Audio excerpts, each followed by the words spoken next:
নজর রাখবো পরবর্তী সংবাদে। ভারতীয় মজদুর সংঘ অনুমোদিত ত্রিপুরা প্রাইভেট ট্রান্সপোর্ট সংঘের দুদিন ব্যাপী অষ্টম কার্যকারিণী বৈঠক 24 তারিখ থেকে শুরু হয়। আমবাসাতে সেই বৈঠকের ছবি আপনারা দেখছেন। 24শে ফেব্রুয়ারি এবং আজ 25শে ফেব্রুয়ারি দুদিন ব্যাপী কার্যকারিণী বৈঠক, আজকের শেষ দিন।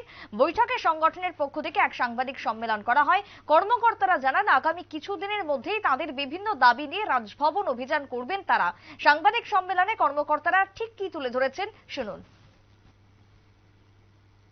কালকে সকাল 10টা থেকে আমাদের শুরু হয়েছে আজকে দুই দিনের যে কার্য সমিতির বৈঠক।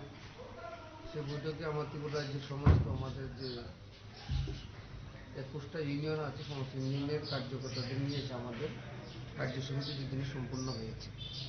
তো তার মধ্যে আমাদের যে নিত্যদিন যে আমরা চলাফেরা করি, করতে গিয়ে আমাদের যে সমস্যাগুলো হয় গাড়ি চালাতে গিয়ে, রোডের মধ্যে পারমিটের বিষয় ধরুন,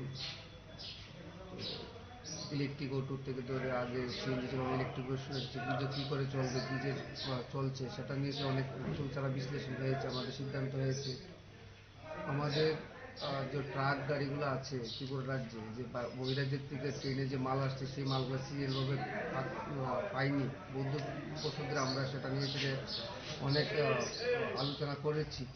এখনো অবধি যেটা সিরিয়াল করা, যারা এটা এখন অবধি আমাদের পাইনি যেটা। তারপর দিয়ে আমাদের শ্রমিকের যে শ্রমিক কল্যাণ বোর্ড নিয়েছে, যারা আপনি জানেন কনস্ট্রাকশন বোর্ড থাকে, কিংবা আমরা ট্রান্সপোর্ট শ্রমিক কল্যাণ বোর্ড নিয়ে আমাদের বিষয় কাছে গভর্নমেন্টের কাছে অনেকবার আমরা সেটা করেছি, ডিমান্ড দিয়েছি, এখন অবধি হয়নি।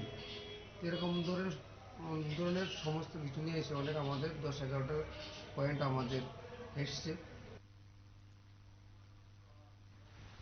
আমবাসা থেকে আপনারা বক্তব্য শুনলেন। সংশ্লিষ্ট সংগঠনের পক্ষ থেকে তারা জানাচ্ছে যে তারা রাজভবন অভিযান করবে, যে সিদ্ধান্ত তাদের হয়েছে, এবং তার মধ্যে বিভিন্ন দাবি দাওয়া নিয়েই তারা রাজভবন অভিযান করবে, বিভিন্ন সমস্যাকে তুলে ধরবে।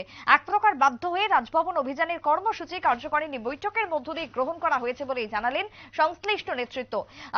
ত্রিপুরা প্রাইভেট ট্রান্সপোর্ট মজদুর সংঘের সভাপতি বিপ্লব দাস ছিলেন নর্থ ইস্টের প্রভারী সুদীপ দাস, ত্রিপুরা প্রাইভেট ট্রান্সপোর্ট মজদুর সংঘের সর্বভারতীয় সভাপতি থেকে শুরু করে অন্যান্যরা উপস্থিত ছিলেন।